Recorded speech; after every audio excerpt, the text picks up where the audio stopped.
Hi friends, எல்லோருக்கும் வணக்கம். Welcome to JP farm. எங்கள் வீடியோ உங்களுக்கு பிடிச்சிருந்ததுன்னா லைக் பண்ணுங்கள், ஷேர் பண்ணுங்கள், கமெண்ட் பண்ணுங்கள். ப்ளீஸ் எங்களுக்கு சப்போர்ட் பண்ணுங்கள். எங்கள் சேனலை சப்ஸ்கிரைப் பண்ணாதவங்க சப்ஸ்கிரைப் பண்ணுங்கள். இது எங்கள் வீட்டில் உள்ள செல்லக்குட்டி லியோ. இது நான் கொஞ்ச நேரம் வெளியே விளையாடட்டும் அப்படின்னு சொல்லி வெளியே விட்டுருந்தேன். அவன் என்ன செய்தான்னா மேலே நேராக மரத்தில் ஏறி மேலே போய் உட்காந்துருந்துட்டான். நான் கொஞ்ச நேரம் தாண்டி காணலை அப்படின்னு தேடி பார்த்தா ஒரு இடமுமே காணலை. அதுக்கப்புறம் மேலே போய் தட்டுக மேலே போய் பார்த்தா மரத்தில் உட்காந்துருந்தான். ஆனால் இவ்வளோ உசரத்துக்கு அவன் இதுவரை மரத்தில் ஏறினது கிடையாது. மேலே ஏறிட்டான், ஆனால் அவனுக்கு கீழே இறங்க தெரியல. அதனால் மேலேயே உட்காந்துருந்தான், என்ன செய்யன்னு தெரியாமல்.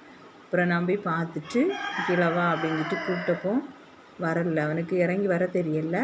அதுக்கப்புறம் மெதுவாக அந்த மரக்கிளையிலோட்டு வா அப்படின்னு கூப்பிட்டு மெதுவாக இறங்கி வந்தான். அதுக்கப்புறம் நான் அவனை பிடிச்சி வீட்டில் விட்டேன். ஆனால் அவன் இவ்வளோ ஹைட்டுக்கு இதுவரை ஏறினது கிடையாது. நான் ரொம்ப பயந்துட்டான்னு நினைக்கேன். அப்புறம் வீட்டில் விட்டப்போ அங்கே பாருங்கள், மூச்சு வாங்கிட்டு பயந்து அப்படியே படுத்து கிடந்தான். இங்கே பாருங்கள் அவனை.